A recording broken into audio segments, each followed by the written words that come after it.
Hello, everybody. My name's Khadija Abbas, and welcome back to the University of Calgary's iGEM Teams podcast. Does science really work?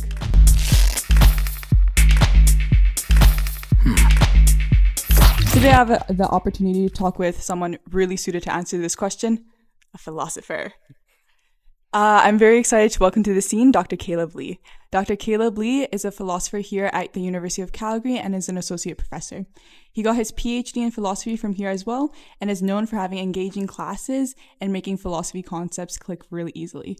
I'm really happy to have him on today, and thank you for taking the time to meet with me today. Yeah, for sure. Thanks so much for inviting me. I'm really glad that you thought of me for this project. I think it's really interesting what you guys are doing here. Oh, thank you. Yeah. I just remember your classes were so engaging, and I remember sitting in them and having so much fun. Oh, that's awesome. That's so good to hear. Yeah. I do remember during your first class, you mentioned that philosophy is about answering questions that science can't answer. Did I note that down wrong, or is that what philosophy is about? Yes, I think you did remember me saying that. That's a bit of a glib kind of definition, a little bit cynical of what philosophy is, but I think it works well to explain to students what we're doing, because often you'll remember students can get lost in the weeds as to what we're actually wait a minute, what are we even talking about here, right? Why would we be even considering these questions?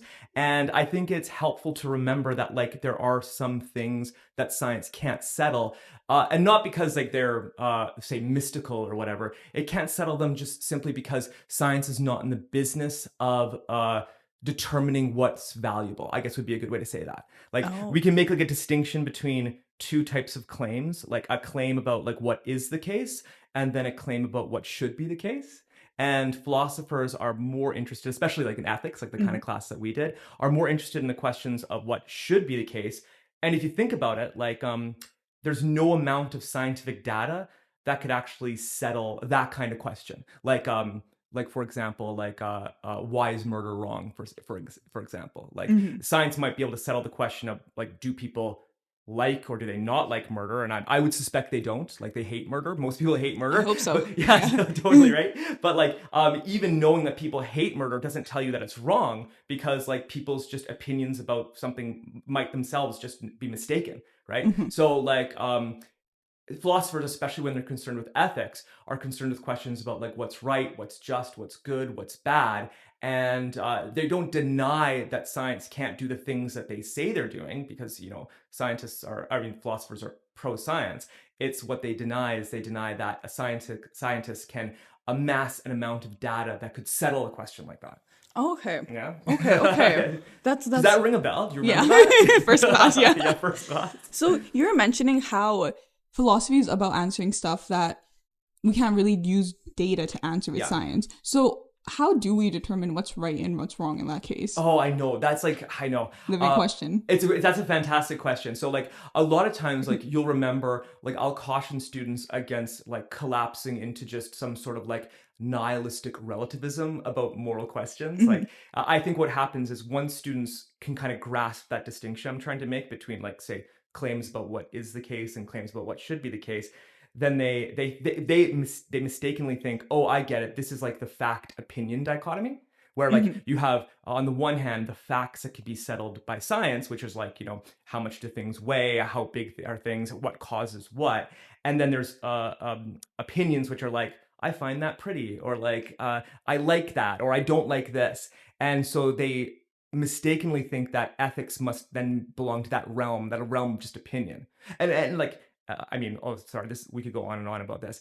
You know what? There are people that think that. There are people who think that ethics is ultimately just a matter of opinion, or just a more matter relativism type of thing. Yeah, there's lots of different flavors of it. But since you brought up relativism, relativism would just be the view that what's right or wrong is just determined by your culture, or determined by your background, or determined by your beliefs.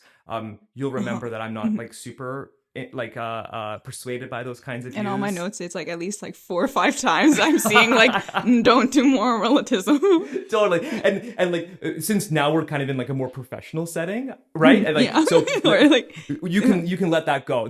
I do that for pedagogical reasons. I see. I try to sway students away from relativism because it's too easy for them to, like I said, make the mistake of thinking that ethics is a matter of taste. That is one view. And now that you're out of the class, if you want to take that view, you're free to. And that's fine. I won't hold it against you. Okay. It's just I also want students to pay attention to the fact that even if you can't settle ethical questions about what's right or wrong with like empirical data from, say, chemists or physicists or biologists, there still are standards of reasonableness that are appropriate to moral claims, like just as a matter of argumentation. So, like, I think another way to think about how we can settle questions in ethics would be to consider how we settle questions in mathematics. It's not exactly right, but like in mathematics, for instance, you don't like we never see the mathematicians running around like the quad gathering data. They don't run experiments. They just have pens and papers and calculators and computers, right? They don't have to like take blood samples or anything like that. They never have to go and observe the world because the area of knowledge that they're concerned with is an area of knowledge that you can explore using only reason. And that's actually a very interesting thing. And I just want to suggest to students that given that they don't think of mathematics as being like relativistic, or they don't think of mathematics as being a matter of opinion, that they shouldn't immediately think that ethics is a matter of opinion just because it can't be settled with data. You can actually provide arguments. And that's what we did in our class. It was like, once that first class was over and I pounded that out of your heads, we spent the rest of the class looking at particular cases where we considered actual arguments that made the case that a particular action or a particular like class of behavior would be like right or wrong, just or unfair or something like that. I see. Yeah. Okay, that's really interesting. Like I remember like how we were talking about how math and is in a sense it's about reasoning, but it's also can be viewed as like a type of philosophy, right? Because it's more like we're reasoning stuff. Would you also say that philosophy is objective then in that case? Yeah, I'd say that like it suggests that it perhaps could be. I wouldn't want to like, I mean, I love math. Not that I'm good at it, but I love the idea of math. So I would love to think of math as being a type of philosophy. I don't think that's correct. I think instead mathematics is a particular area of human knowledge that's fascinating to philosophers because, like I said, it has this interesting quality of being able to just generate truth, but not the way the empirical sciences do, which suggests that there's other ways of getting at truth besides the empirical sciences, but are no less say like objective or no less like rational. They're not simply a matter of taste or a matter of opinion. And yeah, and I think that like a lot of ethicists, like there are relativists and like nihilists and stuff, but I think a lot of ethicists who are concerned about seriously answering the questions about what we should and shouldn't do would understand ethics as being something that does have like objective constraints, would maybe be a way of putting it. So would you say that there's a way of determining what's right and wrong using logic? Yeah, I'd say using reason. Using reason. Yeah, just because I feel like logic might be a little bit too narrow, but I'd say using reason might be like for example, like you probably remember like Kant's categorical imperative. Like this would be like is that okay if I bring up Kant's categorical imperative? Maybe if you could, I kind of forgot. So if you can explain it. Yeah. Well, wait a minute. Can you? No, I'm kidding. Don't. I remember there was like 3 and it's like, don't you, no, okay, wait. Get it right. Yeah. Oh, wow. Yeah, I'm impressed. I'm not horrified. Oh, okay.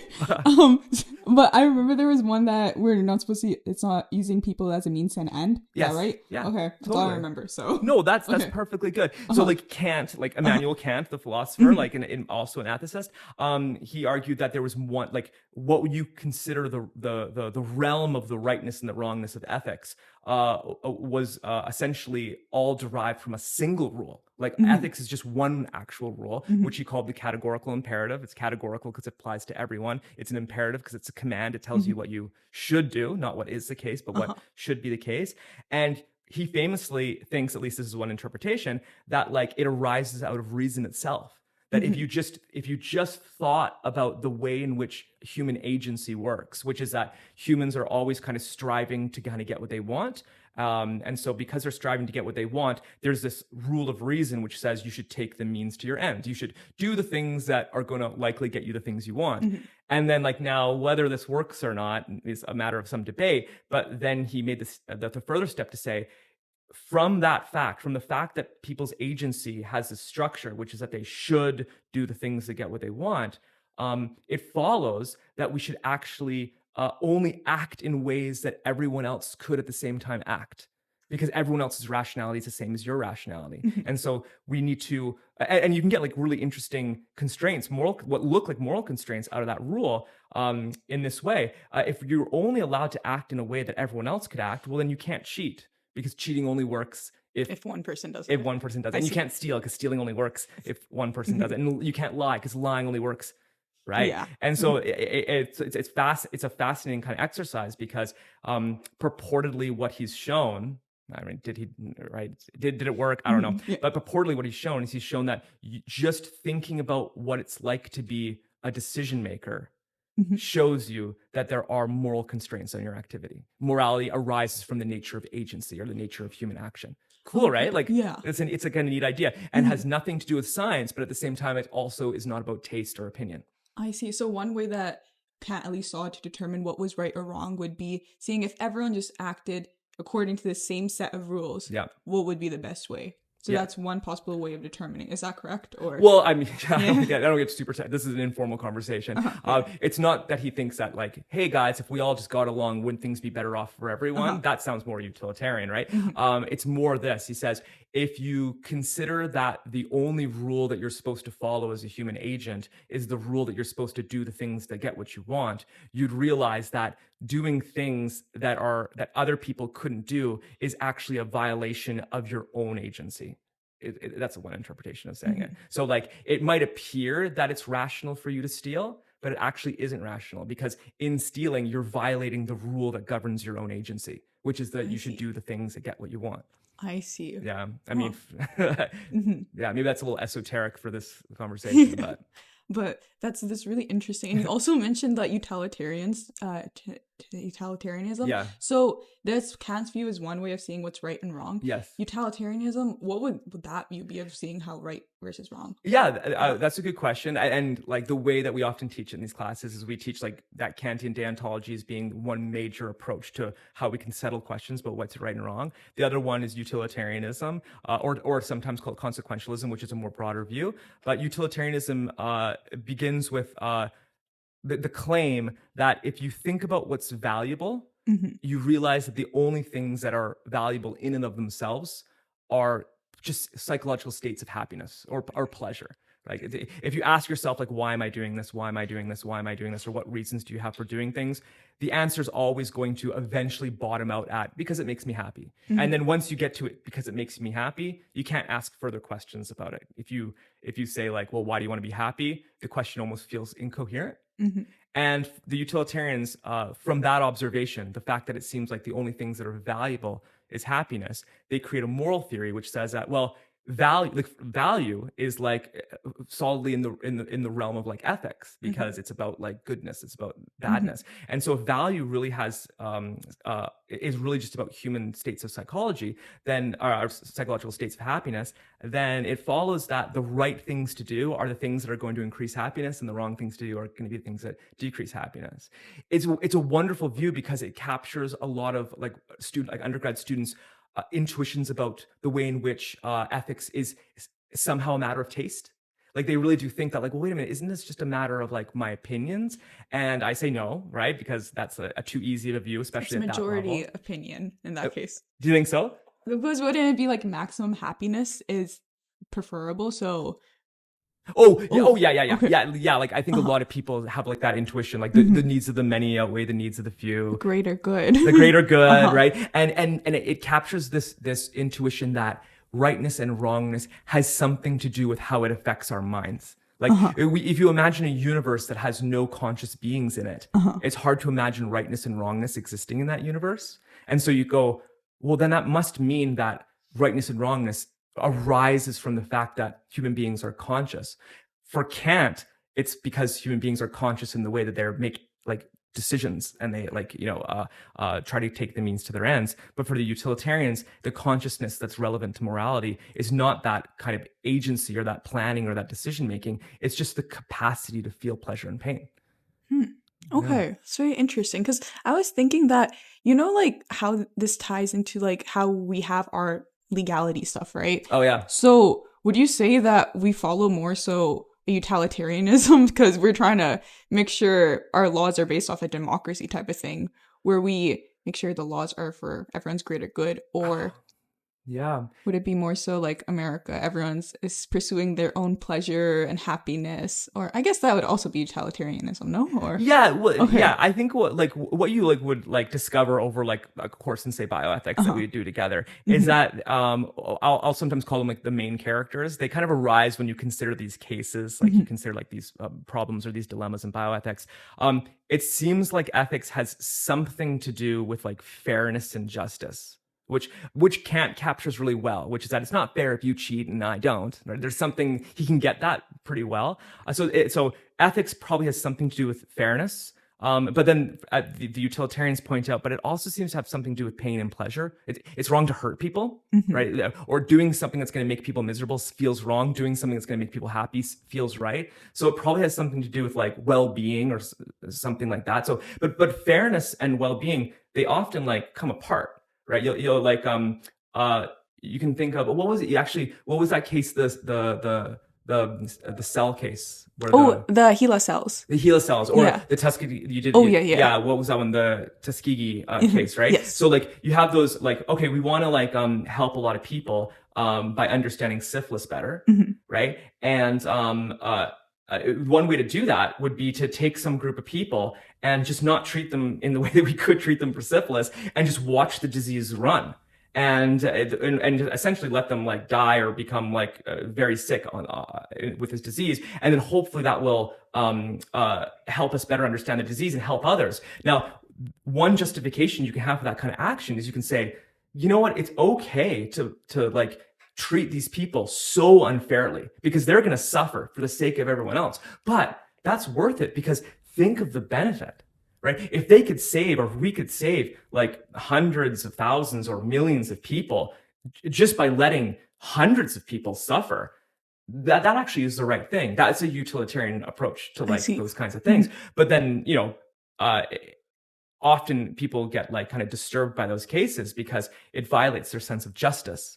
They say even if the overall benefit to everyone is like on net more than it would be otherwise, there's something deeply unfair here that we need to take into account. And so that's like one of the kind of main tensions in ethical theory, especially like applied ethics, like when we do hmm bioethics, which is that on the one hand, it feels like we need to be worried about what's fair and what's just, but on the other hand, we need to worry about like the overall well-being of the community in which we live. That's very interesting because I remember also you mentioned in class about the Hellman's dilemma in that case where you're trying to be a good researcher, but Uh-huh. also if you're a doctor trying to be a good doctor, a doctor tries to treat their patients, not hmm parents, but a good researcher tries to produce the greater good in a sense of the best outcome.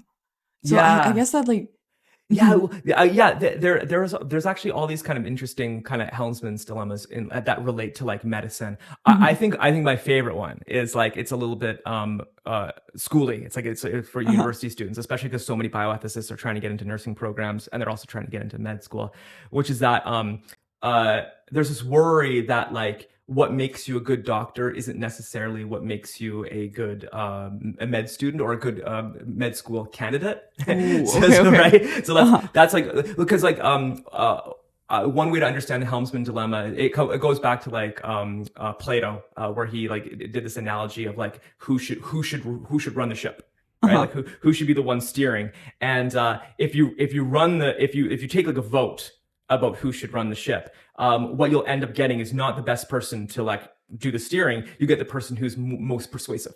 You get the mhm, most charismatic, right? mhm, So like, I think there is a kind of a version of this in like the medical profession, which is that we tend to get the doctors that can play the get into med school game better, and not necessarily the people that would be the best at being doctors. I think mhm, that's like one kind of way of thinking about this like Helmsman dilemma. But I mean, I think the other version that you were thinking about was more something to do with like uh, who to whom do these medical researchers owe their allegiance?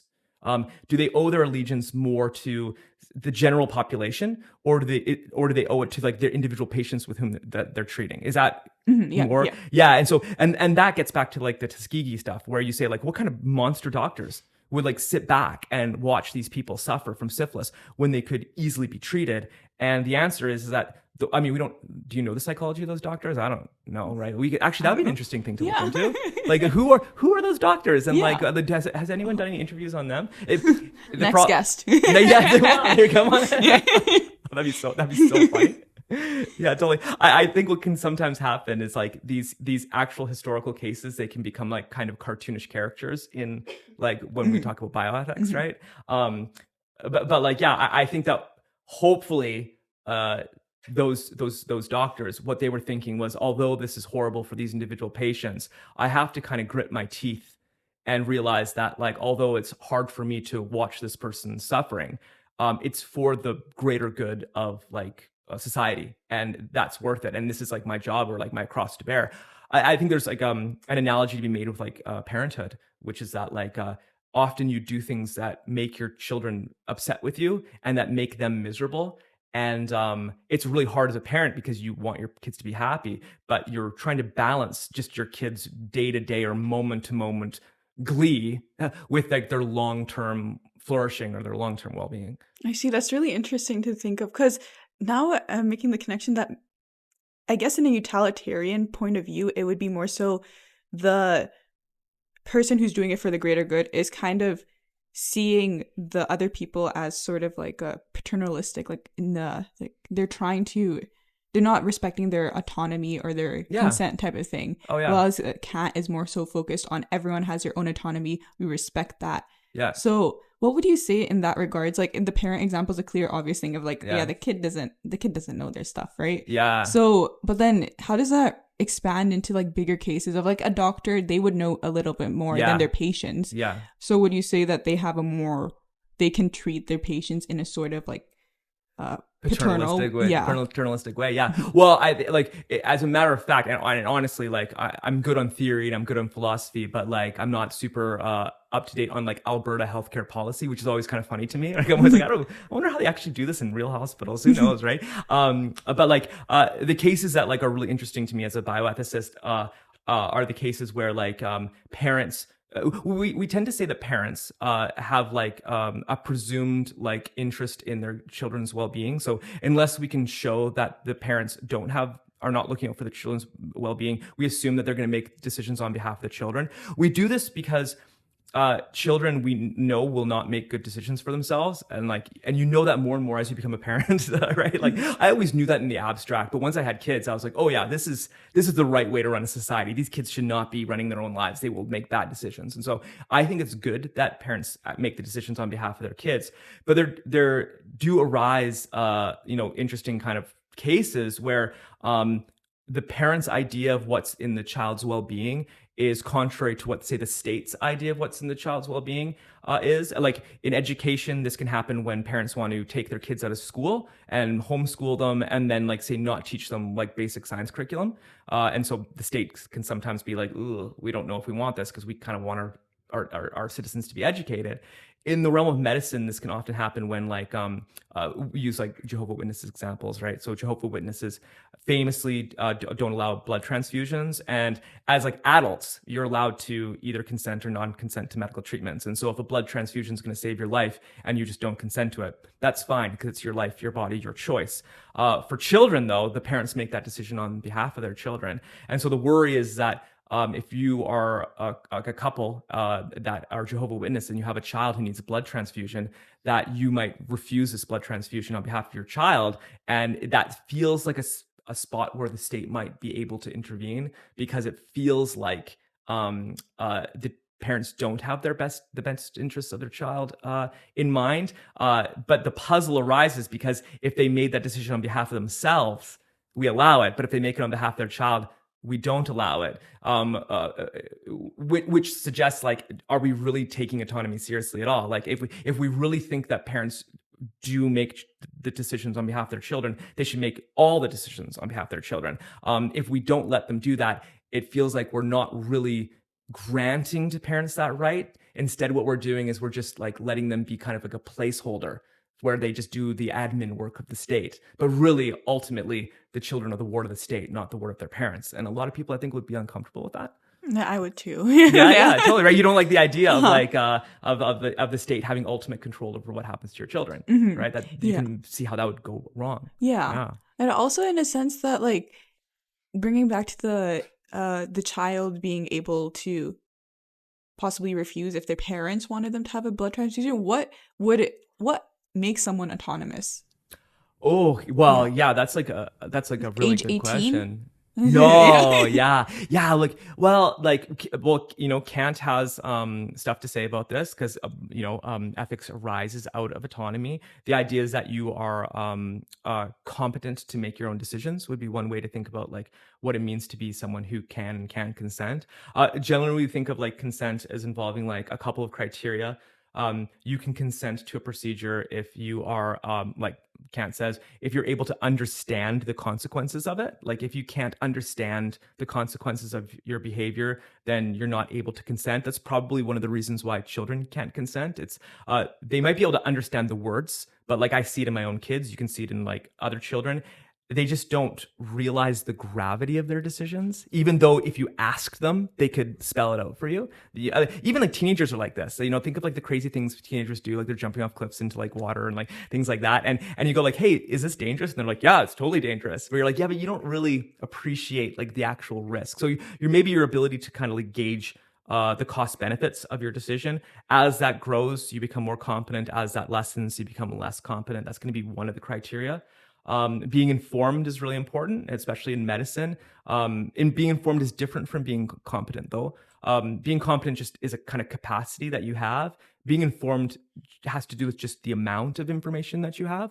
So you might be perfectly competent to make a decision, but still not be able to consent to a procedure because no one explained to you what the procedure involved. If they had explained it to you, you could have done the relevant reasoning. It's just that like, maybe the doctors, maybe because they're being overly paternalistic, didn't bother to tell you what the associated risks of some procedure were. In that case, you would not be informed. And so we'd say that you weren't consenting in that kind of case. And then, of course, like I think what most people think about when they think about consent is they think about like whether you're doing it voluntarily. So if you're being forced to do something or if you're being coerced. And that arises in the case of like children with medical care because there's a way in which we think that the parents are coercing the children into either abstaining or getting some sort of procedure. I'm told that actually the main ways that this actually happens in the real world out there in hospitals is not so much parents refusing treatment because parents love to get their kids treated for their conditions. It's actually when the children want to stop doing treatment, like if they have the terminal cancer. It would be really hard as a parent to we could actually, let's frame it this way. The parents arguably might be losing competence because they're no longer able to actually think about the consequences of the decisions they're making because they've become irrational in their love of their children and in the fear of losing them.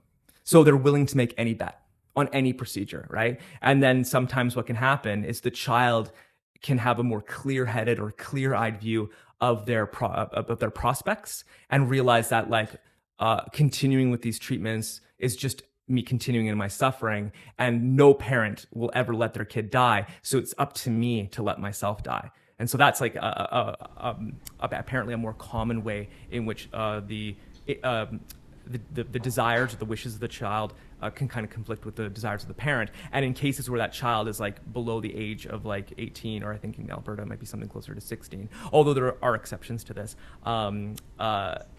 it's hard to know what you're supposed to do. Do you go along with this arguably incompetent and irrational child, or do you go with this, what the state says has the presumed interest of this child, like the parent who has the presumed interest of the child? I see. Wow, that is a really saddening case.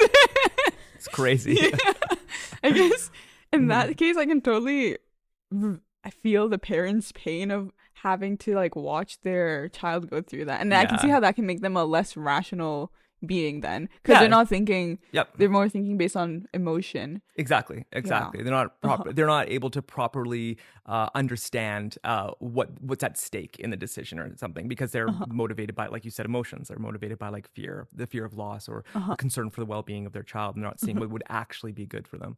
I see. Wow. So would you say if you're able to rationally think through whatever decision you're making, Yeah. that you should be able to do it? Like, let's say that someone in Oh yeah. the abortion argument was Uh-huh. able to rationally work through why they're doing either or. Yeah. Yeah, like I mean that's an interesting question. Like should we let people do whatever they want as long as we can show that they came to that decision competently and voluntarily and in an informed way? I don't know if that I don't know if we should actually let that. That feels yeah. I think examples that I'd use in my class would be like we have rules against uh, say like selling kidneys, for instance. Like we talked about selling kidneys. Mhm. Like on the one hand, there's like oh, I know you said you wanted to talk about abortion, but I'm sorry, I'm turning this to You're kidney good to sales. go about Okay. kidneys. Yeah, like so Uh-huh. like there's this question about like should people be allowed to sell their kidneys to each other? Uh-huh. Right? That's a question. And on the one hand, you want to say, well, look, their body, their choice. So maybe that's a good tie-in for abortion, right? Yeah. Their body, their choice. They're Uh-huh. allowed to do with it what they please. And so if they want to freely, it's important that it's free and that Uh-huh. they're competent and they're informed of the risks. If they understand all that and they're thinking clearly and no one's forcing them, then they should be allowed to sell their kidneys. And what a great way to make money. You know, especially if they're like destitute or something like that. That's the one side of that. Mhm. Like, should we let people sell their kidneys? Now, an obvious criticism of that is does anyone ever freely sell their kidney? Right? Mhm. Like no one's gonna freely ever do that. So that's actually, I think, a practical objection, which is just kind of a skepticism that those kinds of cases would ever arise naturally. So there's like market arguments to say that like capitalism is such that it puts people into situations where they're effectively forced to steal their kidneys, so they're not really consenting because it's not a voluntary action, but the force is like diffuse in the economic system. It's not like a force of like someone has a gun to their head. And so the uh the the fact that these people appear to be competent is an illusion would be one kind of Mhm. response, which is great. And I think that probably that's what we should take seriously. But there's another kind of more interesting theoretical objection to this, which is that look, even if like I don't know, we lived in some sort of like communist utopia, right? Like where Mhm. everyone had everything they needed. So no one Uh-huh. felt like they needed to sell their kidney, Uh-huh. and someone still, thought about it and was voluntary and was informed and they could, think about the decision and still came to the conclusion that like, yeah, you know what? I think it's a good idea for me to sell my kidney. There might be reasons even under those circumstances that we shouldn't allow them to sell their kidney because there's something perhaps kind of degrading about selling one's kidney. It feels like there's certain kinds of some things that should never be for sale, I think is how people put it, which suggests that there's like another kind of character or another kind of concern that is relevant to thinking about questions in medical ethics. We talked about like people's autonomy, like their freedom, right? Talking about like their well-being, like utilitarianism. It feels like now we need to be worried about their dignity. And the reason why that can be different is because it might be the case that nothing would make this person happier than selling their kidney. Mhm. And if that's the case, and the person who's buying the kidney is happy, well, then the utilitarian's hand is forced. They have to let this person sell their kidney. And if it turns out, like we said, this person's making this decision rationally, right, and there's no exploitation happening, then it seems like Kant or the deontologist, I don't know if we use that word, but if I use the word deontology and Kant, forgive me. We'll just assume they're same. We'll just assume that's the same Same, thing. same. Okay, Yeah, for all this right. conversation, is that okay? Yes. Okay, good. Yeah, we'll do that. Uh-huh. So they're the same. And then his hand is forced too, because it seems like that's okay. And if you still have a problem with it, you have to come up with some other reason why kidney sales are somehow immoral. And it feels like maybe your best approach to that is to say that there is some sort of fact about like the sanctity of the human body or the dignity of the human like constitution, which is violated when you like sell parts of it. I remember in class we talked about, I forgot who it was, but it was like a natural, I think, Natural law. natural law. I was gonna say Yeah. fallacy, so thanks Oh for yeah. catching me. But I remember like the natural law is really interesting because the case that stuck in my mind was if we have someone who is living their best life in their mom's basement Yes. and they're gaming all day, they're completely not doing anything. Yeah. There's a natural tendency to, even if they say that they're they're really happy to be like, Yeah. you're not doing what's natural, you're not doing what's right. So Yeah. would you say that applies to this case of someone trying to sell their kidney? It just doesn't feel right. Yeah, I'm actually so glad you made that connection. It makes me feel good as a teacher because that's, I think, exactly the kind of connection that would have been the connection I would have wanted you to make in Yeah. class. Totally, totally. Yeah, I think that's it. It's we do have a sense that there are like constraints on people's activity that are independent of happiness and maybe even independent of their autonomy and their freedom. Like another kind of example would be well, like think of like a friend you know who's like head over heels in love with someone, and it's almost kind of degrading what they're willing to do for this person. Like the other person doesn't really care about them, and then the person, you know, because they're so infatuated with them, is like willing to, like, you know, wake up at any time and drive them places and willing to lend them money. And if there's something that feels kind of icky about that. Yeah. But if you ask them, like, are you happy about this? They say yes. And the other person's happy about it too. And if you you know, interrogate their psychology and realize that they're making these decisions competently and rationally, you have to recourse to something else. And yeah, one of the ways we can cash this out is in a moral tradition that's called natural law. This is one way we can think about this, which is that there are just certain actual facts about human flourishing, or certain actual facts about what makes a good life, or like a good person. And those facts might be independent of whether that makes a person happy, and they also might be independent of their freedom. Like you said, it seems like when someone spends all their time in their parents' basement playing video games, that there's something wrong about that in a moral sense. Your motivation would be like, this isn't the life you should be living. And they go, what's it to you? I like, this is my choice, my body, my choice. This is what I want. It's what makes me happy. And what you are inclined to say to them is like, but this isn't, you're not reaching your potential. You're not being the best you can be. And if that is like a valid concern, it shows us that there's like some other kind of realm of reasons that are relevant to the rightness and wrongness of our decisions. We shouldn't be letting people sell their kidneys on the market, not perhaps because it might actually make everyone happier, right? And that's not the reason we shouldn't do it. And it might be that people are making these decisions rationally. The problem is that there seems to be something degrading about letting people sell their body parts, in the same way that a lot of people think there's something degrading about prostitution. Right.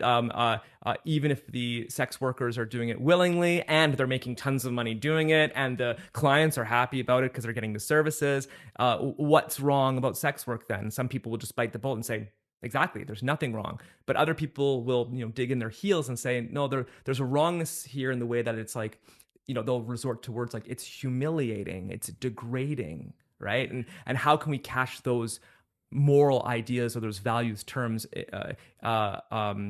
in the terms of the other moral theories? It's not exactly clear, and so we might resort to something like natural law. It's called natural law because it says that, like, it's in nature, it's nature itself, in the same way that there's obvious facts about what makes trees grow like better. And like, you can look around campus, we've got some very awful, sickly Manitoba maples that grow around here. Like they, you know, they just can't handle the cold and dry. But these spruce, like some of these spruces just kick butt here. And you can like go through and you can see which ones are doing well, which ones are thriving, and which ones aren't thriving.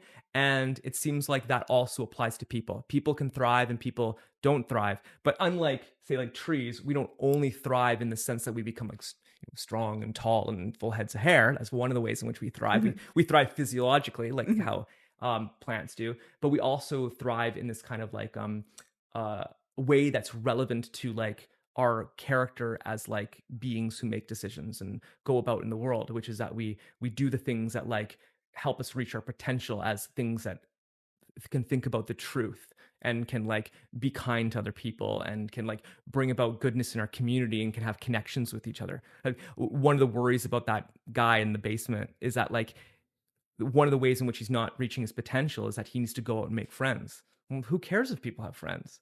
But like, it feels like if you had your whole life and you didn't have friends, it does kind of feel like a failing. It feels like you didn't reach your full potential as the kind of being that you could be. Trees can't have friends, so we don't begrudge them. We never know. Their roots could connect. They do, yeah, I've Yeah. heard that. They do say that they're, Yeah. talking to each other. Maybe trees do have friends. Well, like, Yeah. I don't know. We'd have to think of something else. The ones that Maybe. are tall have friends. Yeah, yeah, totally. And they care for their children and things like that. Maybe they have their own sociality, right? But I mean, that's instructive, right? Like if it's true that trees, communicate through their mycelium networks and that they're taking care of their young and things like that, or taking care of the ones who are sick, that would be one, adorable, but it would also be like instructive to us. Like if even the trees, right? They're even doing it. Get out of your basement, Yeah, then clearly there's something wrong about you not participating in your community and not reaching your full potential as the kind of being you are. And I think that's the kind of the nutshell of what natural law says. And and it's relevant to these concerns about like kidney sales and prostitution and stuff.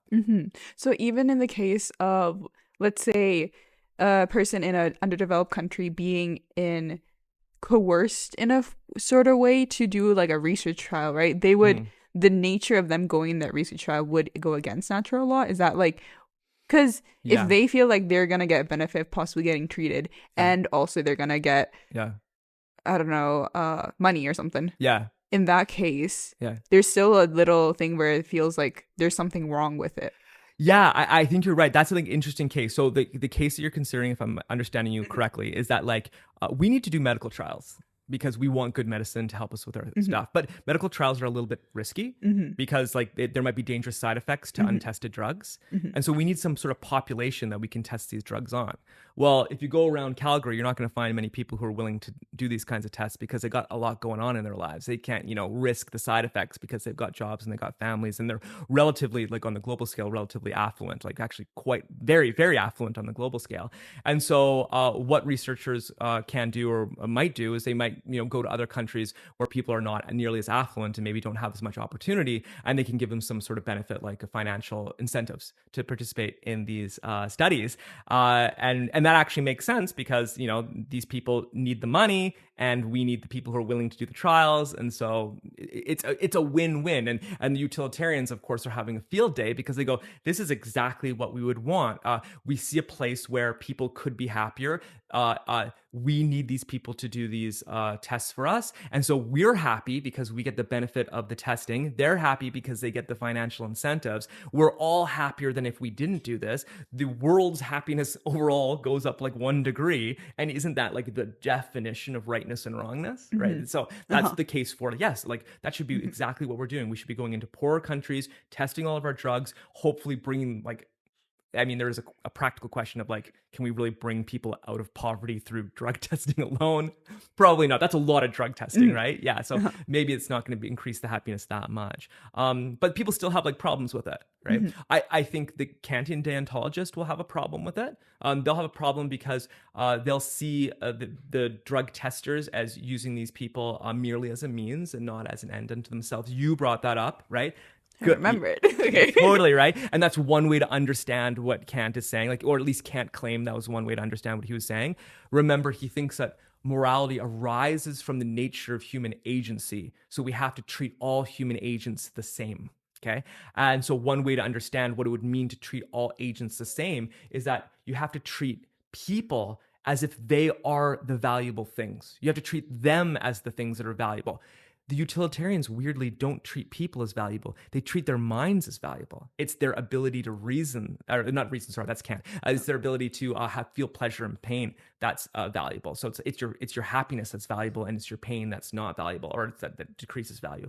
For Kant, it's your capacity to reason, which is valuable in itself. So I have to treat you this like the golden rule. He thinks you get something like the golden rule. I need to treat you the way I would want to be treated, or I need to treat you the way that I would treat everyone else. And there's something kind of wrong about taking advantage of people's poverty or taking advantage of their destitute state to get our drug trials, because it feels like we're treating them like a product, right? That's a way of thinking about exploitation. Right? Or it might be another way of thinking about degradation, which is that like you're treating these people as objects, you're objectifying them. The utilitarian can respond and say like, that's why we pay them. Like we pay them as a way of respecting their autonomy, right? But I think a lot of deontologists will kind of squirm at that and feel like, no, that feels transactional. It feels kind of degrading. And the natural law people might say something like, no, this is contrary to human dignity because it's not right that people put themselves, their bodies like that for sale, right? The risk of like, contracting whatever horrible side effects of these drugs, like maybe might not be worth it in utilitarian terms in the way that's going to make you miserable, but it probably just isn't a good way to like run a life. It just feels like uh gross, or feels kind of icky. I think that's a way to think about like natural law. There's like it tries to account for the ickiness of exploitation, and it does it, I think, better than the other theories do. But can I add something? Yeah. Okay, I want to add, so like that's a way of thinking about how these theories would approach the issue of like drug trials in foreign countries.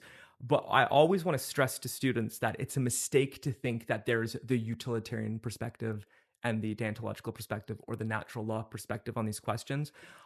I think that you could run an argument using any one of those theories to get any one of those positions. So you could imagine a utilitarian who's against drug trials in developing countries, or a deontologist who's for it, or a natural law theorist who's for it. Because what distinguishes the theory that you're using is not the position you take on the issue, it's the reasons that you use. Are you appealing to overall well-being? Are you appealing to like the intrinsic value of like the human being? Or are you appealing to like something like the sanctity of life? I think that's how you should think of the difference between those theories. That's really interesting, because there's like so many different issues, especially like scientists they look at, right? And to know that there's not a clear right or wrong in that case, there's like different ways to approach it to like justify everything. It's really important to know, because it feels that way sometimes, like especially since there's like an authority, or like we have the whatever ethics board, or we have to sign to, right? Yeah. It feels like there is a clear right or wrong in that case, but it's interesting to know that that's not really how reality works. It's exactly right. And it's another way in which students will tend to just kind of like retreat to relativism. Because when they realize that when I'm teaching these like cases, and I'm teaching all the theories and then how they'd apply to the cases, and then I at the end of the lecture go, but of course, like any one of these theories could potentially support any one of these positions. I go, well, then what's the point of this at all? Then isn't this just a matter of opinion again? And again, I try to dissuade them of that, just because there's lots of positions that one could reasonably take. It doesn't mean that any position's good. There still are bad positions. There still are bad arguments. So there is a criteria by which we're measuring these things. And I like to make like an analogy with like other natural sciences. This is not natural science. We are not a science. We're humanities. But like in the sciences, it's not like they've settled their issues much either. Like I think I said in our class, like go to the physics department and talk about gravity. They have not settled and they'll provide different theories of gravity. They'll be like, I don't know, like gravity is a property of the geometry of space, or gravity is like a force that's contained in like a unit like a gravitron, or it's like arises out of like the fundamental strings that make up the universe. Those are all competing theories about like what gravity is. But what's interesting to me is that students don't then come away from the physics class going, I guess what gravity is just a matter of opinion. But yet they come out of my classes and they do think that. And I'm not saying like, how could they do this? I also feel that way too. I struggle with it as well. I like, wake up sweating at night going like, am I wasting my life? Is this just all a matter of opinion? but I don't understand. Like, I don't fully understand why it is that when we take matters to be unsettled in ethics, we immediately think it must be a matter of taste. Whereas when we see that matters are not settled in biology, we take that as an invitation to strive further and come up with better arguments. It's weird how it might be just a quirk of the human mind that we don't. I guess in that case, like one thing I'm thinking of is that we have in physics, well, at least we can see that like if I drop something works on it. We have the physical connection, right? But I guess in stuff like, I guess even for math, you have that thing. I was like, at least this is like number one, like one glass. But I guess in philosophy, it's hard to think that what's the physical representation of it. That is like actually a really, really clever insight to say. Yay. To say like, well, Caleb, you're bemoaning that you can't see the disanalogy between like physics and ethics, right? I can show you like an obvious disanalogy between you showed me an obvious disanalogy. The disanalogy is that the theories are responsible to the data. But you yourself told me that the theories in ethics are not responsible to any data, because there is no data that you could give that would show like, hey, this just in, scientists discovered that like kidney sales are immoral. There's just no data that they could Mm-hmm. present for that. Even if they showed that like the result of kidney sales led to overall bad health outcomes for the people involved, that still wouldn't tell you that it was wrong, because again, we might be needing to respect people's autonomy, Mm-hmm. right? And so that might be a good way to think about what this analogy is. But again, we can go to math. Math is not responsible to the empirical data either. But like, there's like one glass, right? Or they have that at least. They actually, do you know that they weirdly don't have that? It's actually really interesting. It's this is Jack McIntosh, the late Jack McIntosh used to teach here. He was like a bit of a mentor of mine. One way that he would make this point, and it's so succinctly effective that I use it. He says he says essentially the same thing. Like those mathematicians or people who are enamored with math, and I'm one of them, think that like 2 + 2 or like 1 + 1 is 2 is something that they see in the world. And that's why we think it's true. It's like we go out and we see like, here's one orange, here's another orange. And then we count them, we go 1, 2. And then we go, yeah, that's our empirical confirmation for the truths of mathematics. But he points out that actually we have to really carefully apply our rules of mathematics onto the universe to make them work. And the example he uses is like 2 drops of water. If you get 2 drops of water and you put them together, you don't get 2 drops of water. You get 1 drop of water. So that would actually be a counterexample to mathematics. Now, everyone in the class groans, you roll your eyes. You're like, that's not a counterexample to mathematics, because you go like, the volume doubled. Like it was 1 milliliter of water and 1 milliliter of water. And when you combined them together, you had 1 drop, but it was still 2 milliliters of water. But Jack points out that like, yeah, but look at what you had to do. You had to carefully constrain how you applied that rule. Like, so the rule 1 + 1 = 2 doesn't apply to drops of water. It applies to milliliters of water, but not to drops of water. So it's not as if you have empirical confirmation of your mathematical theories. A better way to think about math is that we actually impose math upon the world. At least this is one way of thinking about it, rather than thinking that math is given to us from the world. And then he goes further, take 2 bunnies, you put them together, you don't get, or you take a bunny and you put them together, you don't get 2 bunnies, you get like 7 bunnies. And you go, well, yeah, that's because, they have sex and they reproduce. And he says, yeah, like, well, where was math there? Where was your basic arithmetic there?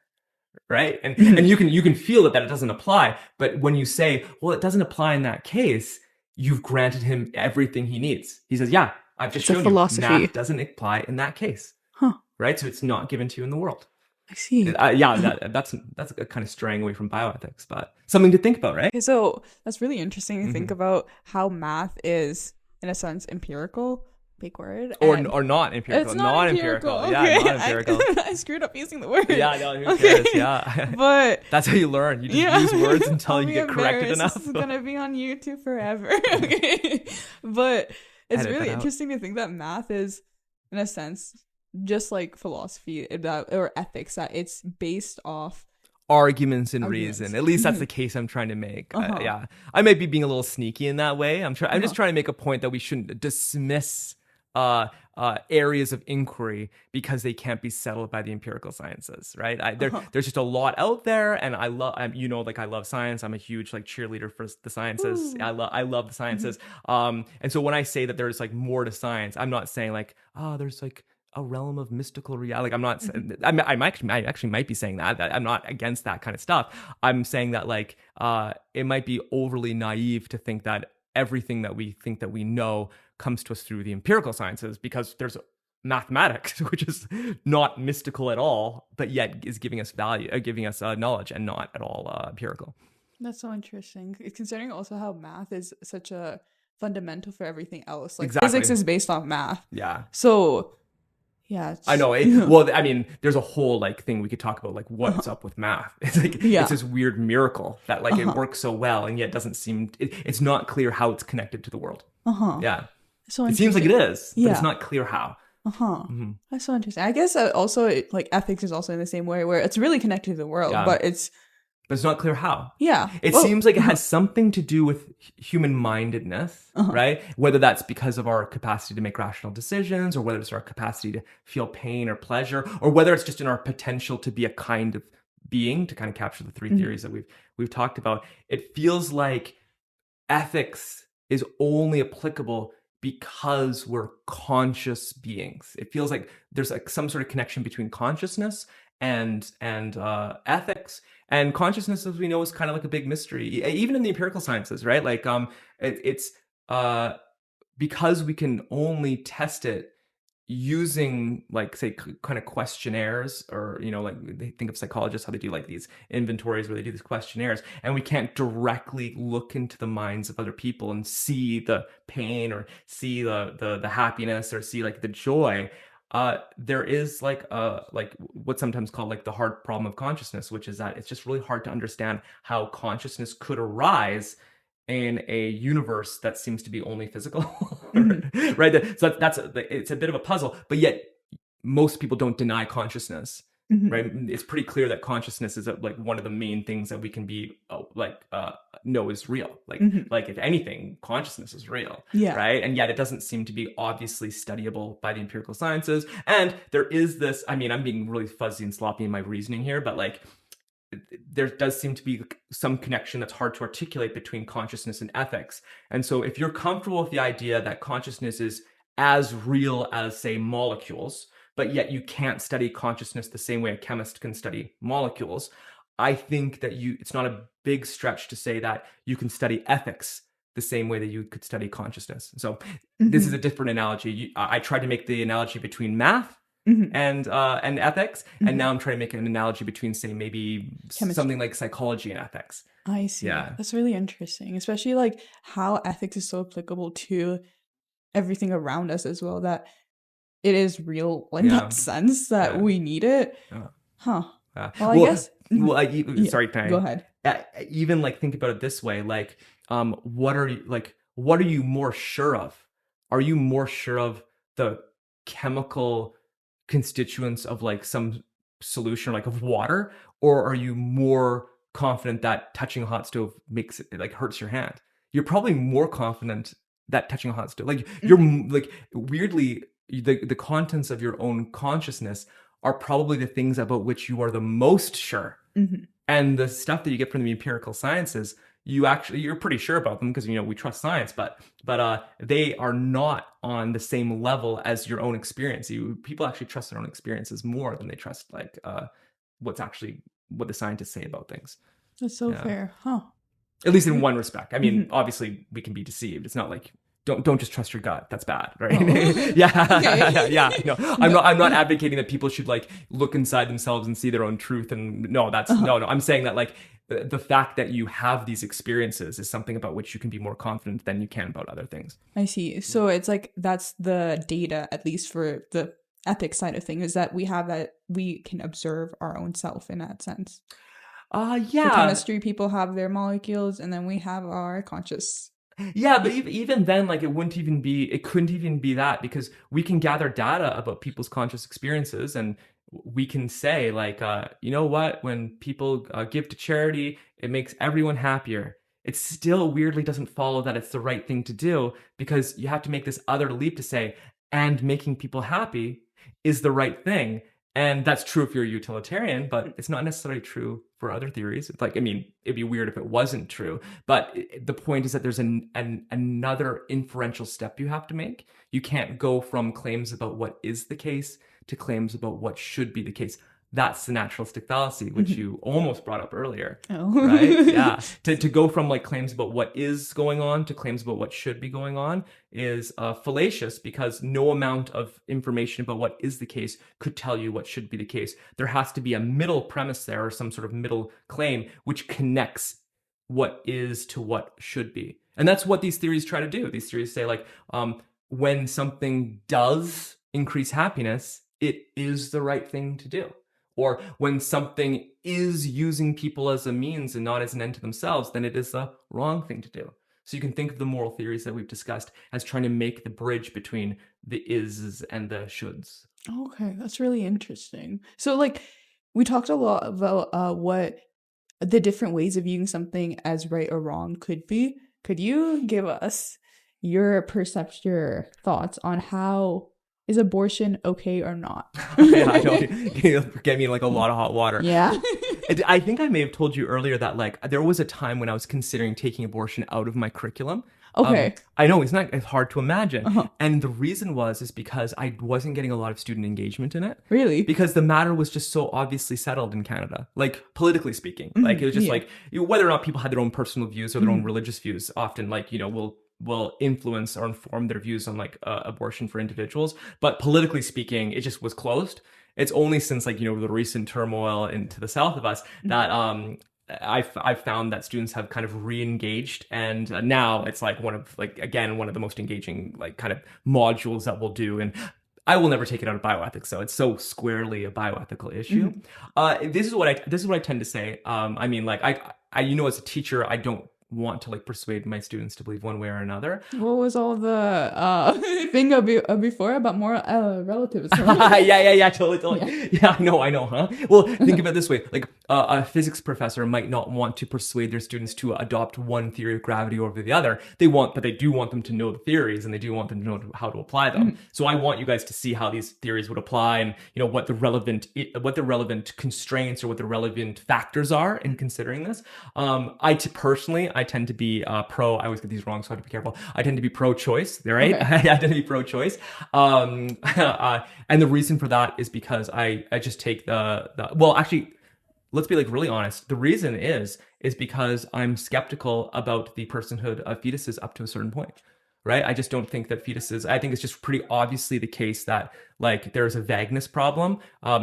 It's clear that at some point between conception and like a child's 8th birthday, that they become human. Yeah, that become a person that's like worthy of moral consideration.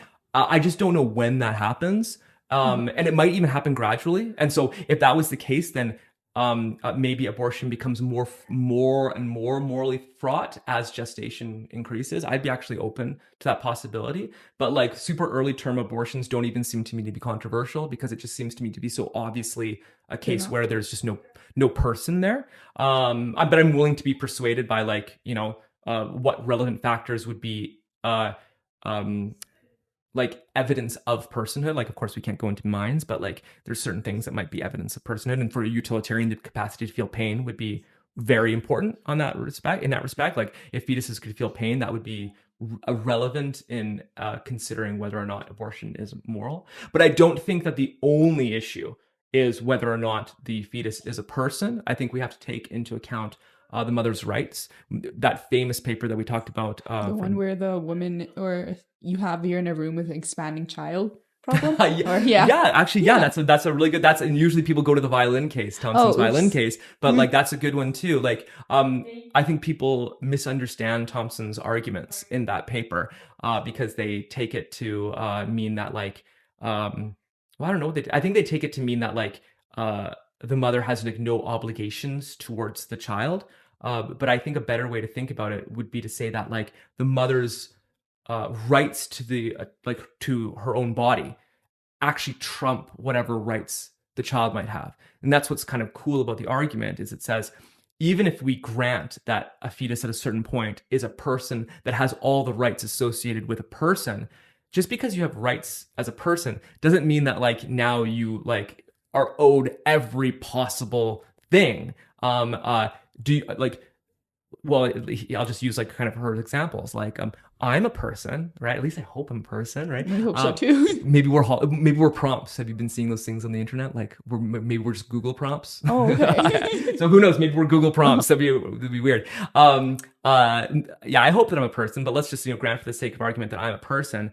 That doesn't mean that I'm entitled to decapacitate you in a way that's analogous to pregnancy for the next 9 months to sustain my life.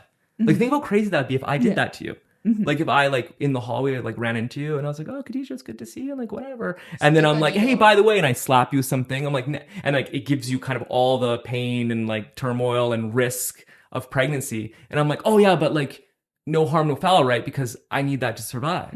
Like, if you would say like, well, you know what, like maybe you do need that to survive, but like that doesn't mean you're entitled to my body. We're not entitled to each other's bodies in order to survive.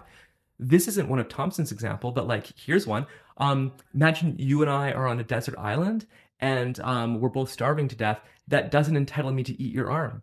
Yeah, I hope not. Right? You're right. And that I think is a perfect kind of example. Like, I can't eat your arm. And I'm like, but I need your arm to survive. You'd be like, who cares? Then die. You're not entitled to my arm. And I think that's those arguments are really compelling. So even if the fetus is a child, there's a way in which the child's kind of eating the mother, and it's not like it's risky. I'm not pregnancy is real. Like pregnancy is real, but it's not like it's not going to like necessarily destroy someone's life. But the amount of like pain and suffering and turmoil and like biological risk that's involved in pregnancy is relevant. Like, I don't think that just anyone's entitled to make anyone do that for the other person. Fair enough. Yeah. Can you make a case for the baby? Yeah, there is. Okay, yeah. The baby's got we got some things to say on behalf of the baby. Okay. Right?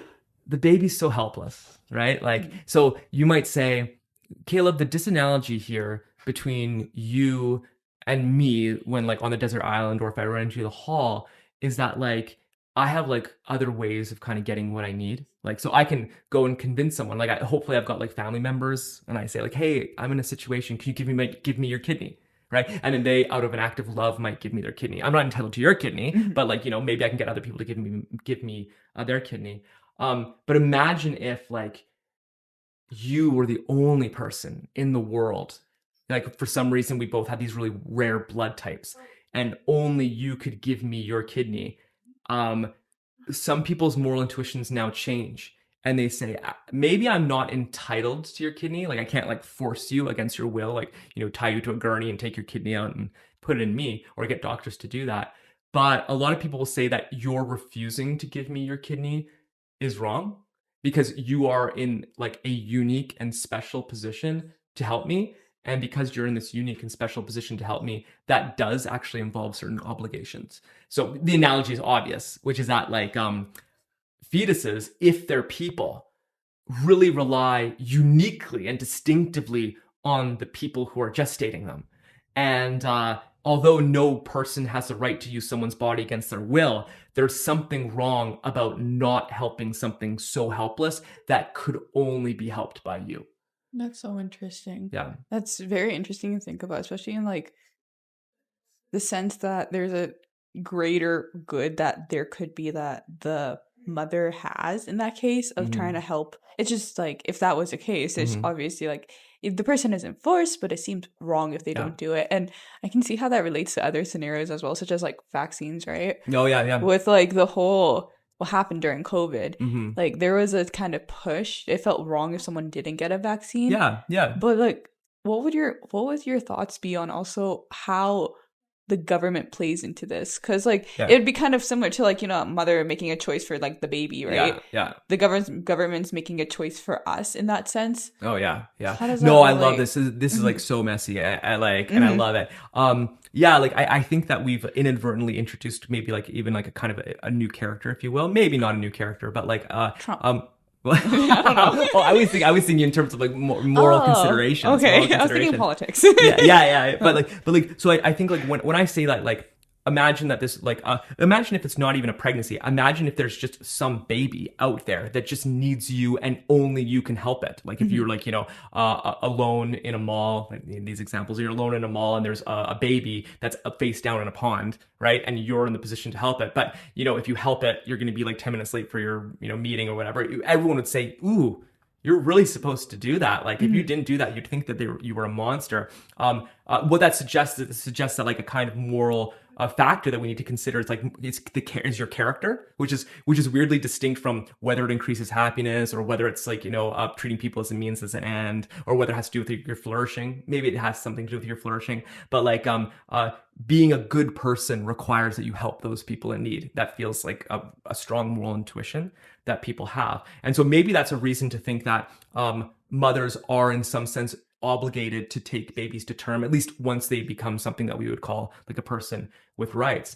But when you introduce like laws into it, things get messier, because even if it did turn out that mothers did have special obligations towards their children in the way that it was like bad of them in a sense to like not help them because they're in the need, you probably wouldn't want to enshrine that in law, because weirdly what happens when you enshrine things in law is it actually makes it impossible for you to do it for the right reasons. Because if you're forced to do it legally, well, then you're not doing it to be a good person. Like if I'm walking along and I see a baby in the pond and there's like surveillance cameras everywhere, right? Then like, am I doing it to be good, or am I doing it just to like avoid the risk of punishment? If I'm doing it to just avoid the risk of punishment, it's not like I'm doing it because I'm feeling like this kind of responsibility and I'm trying to have good character. I'm doing it just to avoid responsibility. And so even if it is true that like your own virtue requires that you take these babies to term.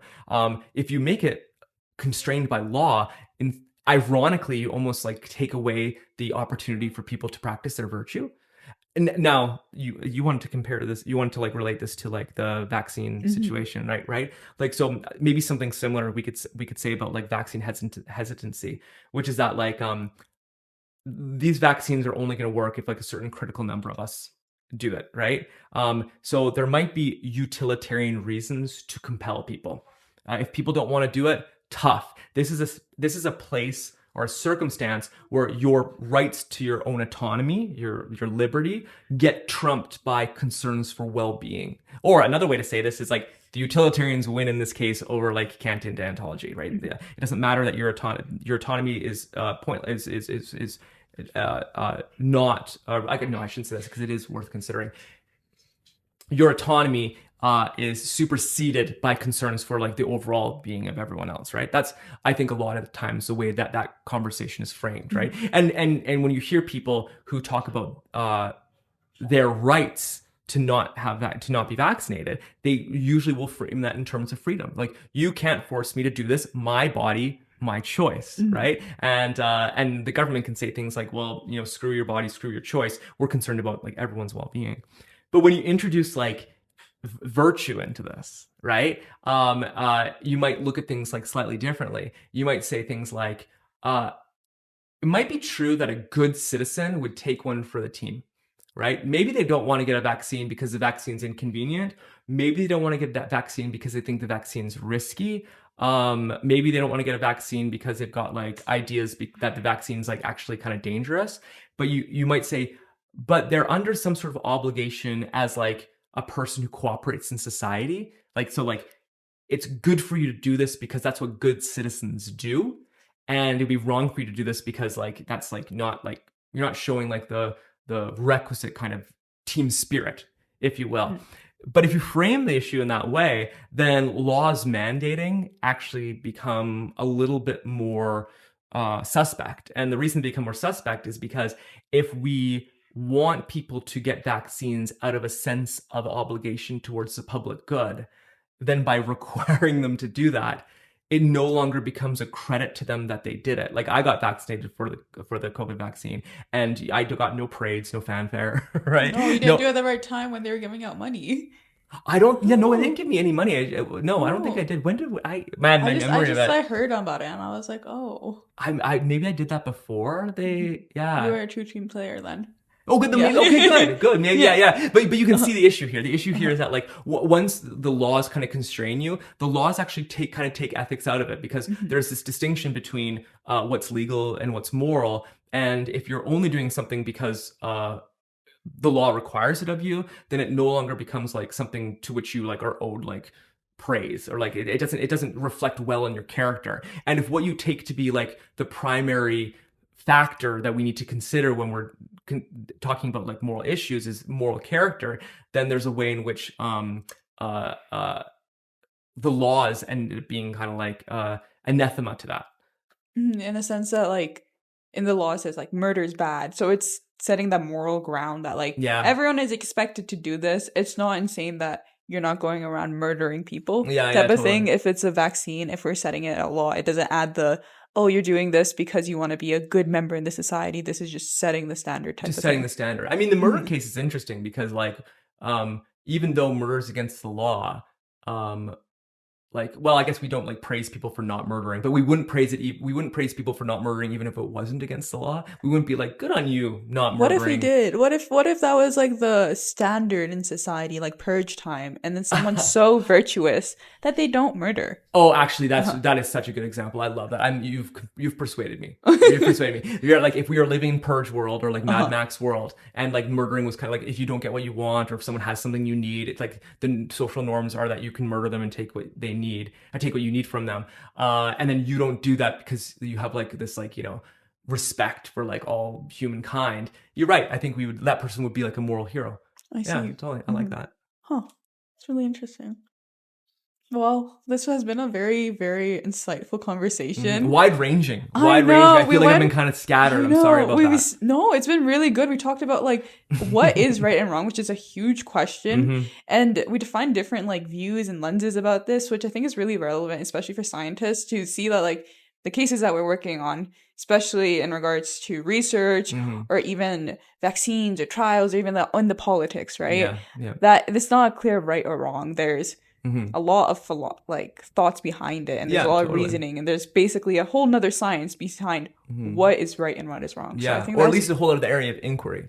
Yeah. Sometimes I hear people say it like this. They say that like science tells you how you can like bring a T-Rex back from like, you know, the prehistoric times. And then like the humanities tells you whether you should bring a T-Rex back, right? Because like just because you can do something doesn't mean you should do something. And that captures nicely this distinction between the is statements and the ought statements, or the scientific questions, and then the questions of like ethics or value. That's very cool. So like, thank you again for taking the time and spending this like past hour just hashing all of this out with me. I think this has been a very useful like and very enlightening podcast. So thank you. Hey, thanks for thinking of me. This has been super fun. Thank you.